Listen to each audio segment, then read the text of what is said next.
Welcome back to My Milk, everyone. I hope you guys are doing well. I just want to, as always, start off with a few things before we get into the actual advice. Few things are thank you. Again, the support has been wonderful, and without you guys, I would not be doing this. And truly, this is something that's been a pretty awesome roller coaster. I got a lot of support from last week's episode, so hopefully I can continue to make pretty good episodes that you guys enjoy.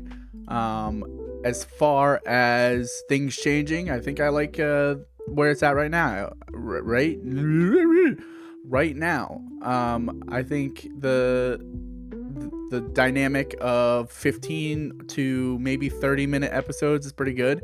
If I'm doing a double feature, it'll probably be 30, and then if I'm doing like a one-off advice, I'm doing a 15-minute episode. I think that's a really good way to do it, and I like the format, so probably gonna stick with that. And hope you guys, if you guys don't prefer this and you guys want me to do something different, let me know. But I think you guys also enjoy it too. A little bit of a shorter episode. It might be nicer and more palatable. But I do got something to ask you guys. I know for a fact that some of you guys haven't submitted prompts, and I know that you probably have some prompts in the back of your head that you could come up with. I do ask, if you got some time, if you have the ability to, it doesn't even need to be things that you necessarily need advice on. Maybe it's just things in general that you think would make for good episodes. In the description, there is a form. Fill out the form, put your prompt in, and I will review it, and I will let you know if I will end up doing it. Or, I mean, you'll just see an episode if I end up doing it. Or if I can't, I will reach out to you, and I'll explain why I probably can't do the form. But today's a little bit of a kind of a callback to first episode. When we talked about depressive naps, I said I kind of wanted to cover that one a little bit more. I think today is me covering that one a little bit more with this advice sent in by one of the viewers. It goes, I always want to take a nap at 4 p.m. If I don't, it makes me stay up even later. But if I take a nap, I feel better and can sleep much earlier. The up with that? I just like the phrasing of the wrong with that. Listen, I don't know. But I do know some things, which is the body and the brain, sometimes they don't communicate all the time, like fluently with each other. You might be mentally exhausted, but physically you feel fine. So with that, you might be able to continue to move around, continue to do stuff, but you're actually tired. And it's not until your brain actually tricks your body to fall asleep do you get that real tired feeling. But I get what you're going at. It's the afternoon nap. I think a lot of people, including myself, I wouldn't say I do it all the time. I would say I would do it once in a while. I'll do an afternoon nap and I will feel better. I'll feel more rejuvenized. And then I will still also be able to fall asleep at the same time that I normally do. And I always wondered, like, well, I already rested there. Shouldn't that rest make me a little bit more awake and give me more energy and not be as tired sooner? And the short answer is no, obviously. But the long answer is really that it's about circadian rhythms. Circadian rhythms, as described, is your body's internal clock that regulates the sleep-wake cycle and other biological processes over a 24-hour period. And it goes on to tell you that things like your body's temperature, the time you eat meals, the amount of light you sleep with can change how your body regulates sleep patterns. It literally is like how a cicada, the little bug that everyone hates that's buzzing around, the reason why it's named the circadian rhythm is because cicadas go to sleep at a certain temperature. It's like very specific. I don't know it off the top of my head, but like they burrow into the ground at a certain temperature because that's when they hibernate. For us, it's other factors. It's our phone. It's what we eat, it's what we're doing, it's how quickly we go to bed after we were just running around, or how quickly we go to bed after just being on a device, or all these different factors lead to why your sleep might feel not rested in one moment and not and rested in other moments. For you, what you have done is you made a 4 p.m. nap a part of your circadian rhythm. So your brain is used to, okay, I'm taking a nap here, and then I go to bed at this time. And then when you take away that nap, you would imagine that your bedtime would stay the same or even get earlier, but it doesn't, cuz now that you've lost that nap, your brain is now confused. It's more alert and ready for the rest of the day because it still thinks it's in a go mode. Your nap has been the trigger for your brain to realize, okay, at this time I go to bed.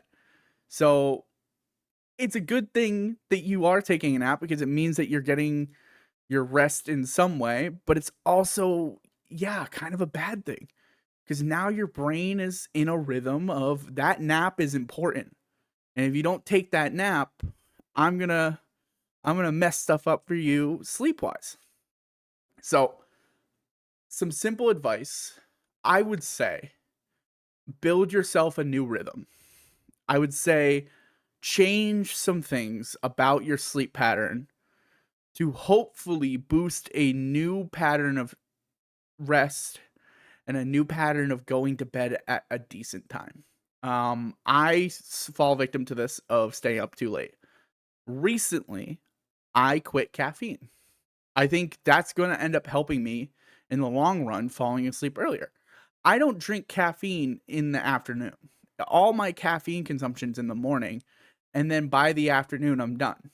But I think part of the reason that I get away with staying up pretty late is because for the most part of the morning, my natural energy is unnatural. My natural energy comes from that energy drink or that coffee or the soda or whatever I'm drinking that has high amounts of caffeine.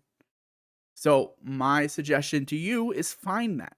For you, it might be the naps, and then you get rid of the naps, and then you change something else, the temperature that you sleep at.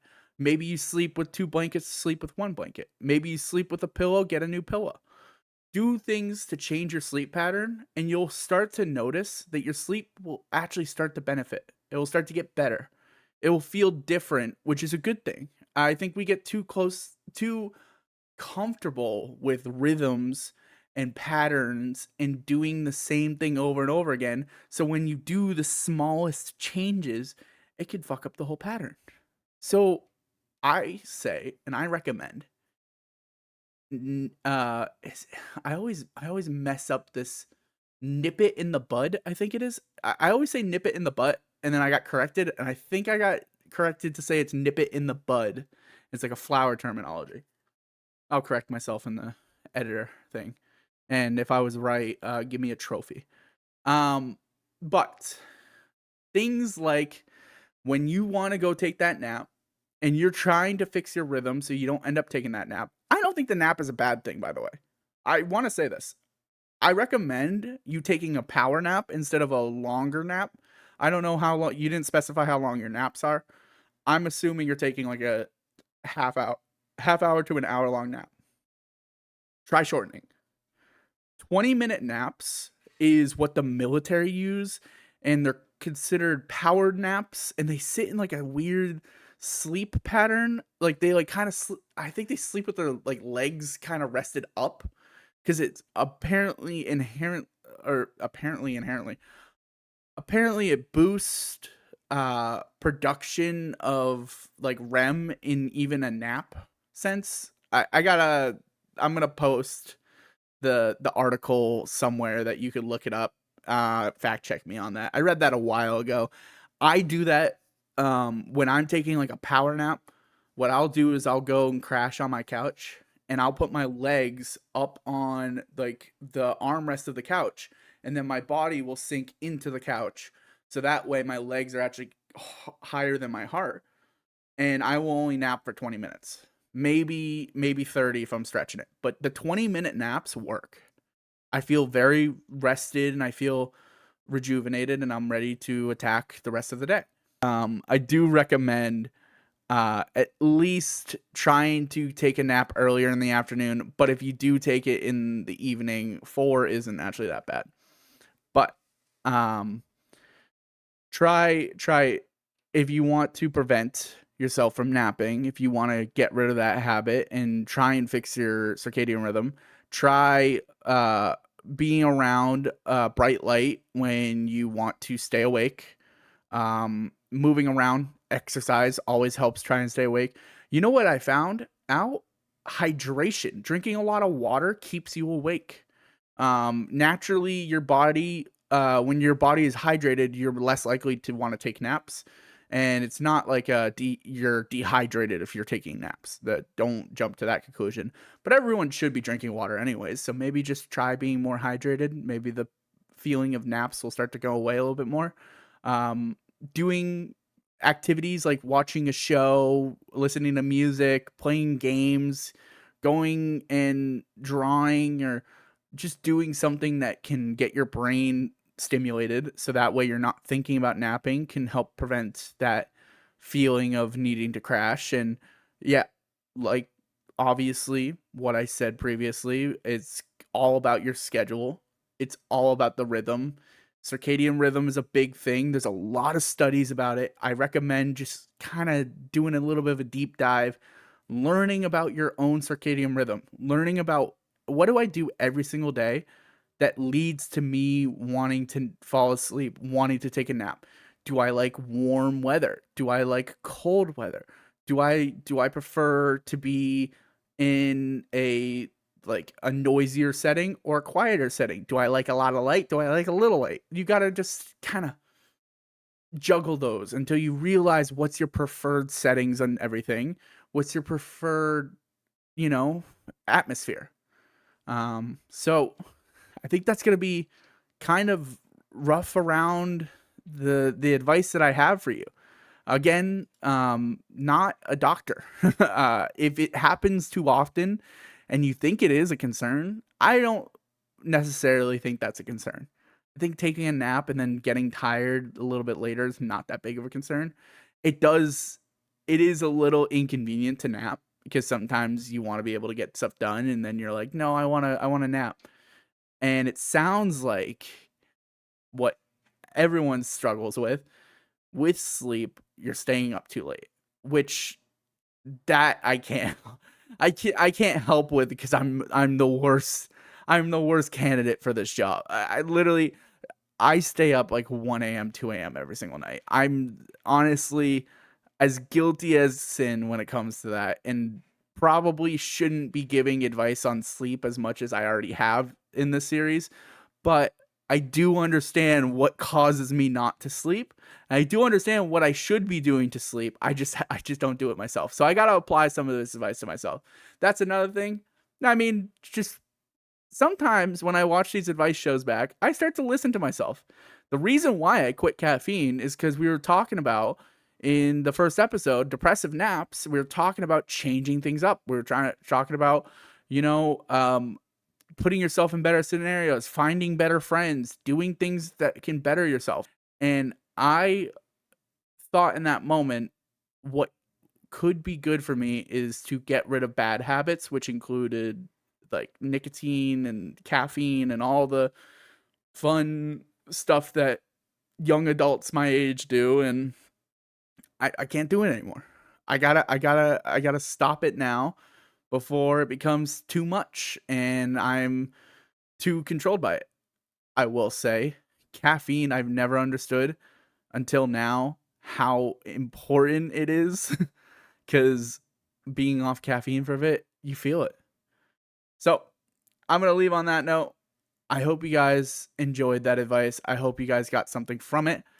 Um, if, again, something I say doesn't resonate with you and you're like, damn, he did my advice prompt and it didn't work out. And I feel like I actually didn't learn anything. Um, I'm sorry. That's kind of just life in general is sometimes you're going to get advice that doesn't work for you, but it is still good advice and still helpful advice. I'm hoping my advice does help. I'm hoping that I said something that maybe you can take into your mindset and your routine and maybe it can fix something. But I am also not an expert in all these topics. Actually, I'm not an expert in most of these topics. And you guys are pretty aware of that, and I'm grateful. But this is just, again, for everyone that has given prompts so far. I'm grateful. I'm thankful. But there is going to be times that I'm going to answer a prompt and probably not give the best answer possible. I think today's episode I did my best, but we'll find out. We'll find out. So, I again hope you guys all enjoyed. Have yourself a good week, and see you next week for my milk. See you Friday for the podcast, hopefully, if I edit it in time. All right, peace.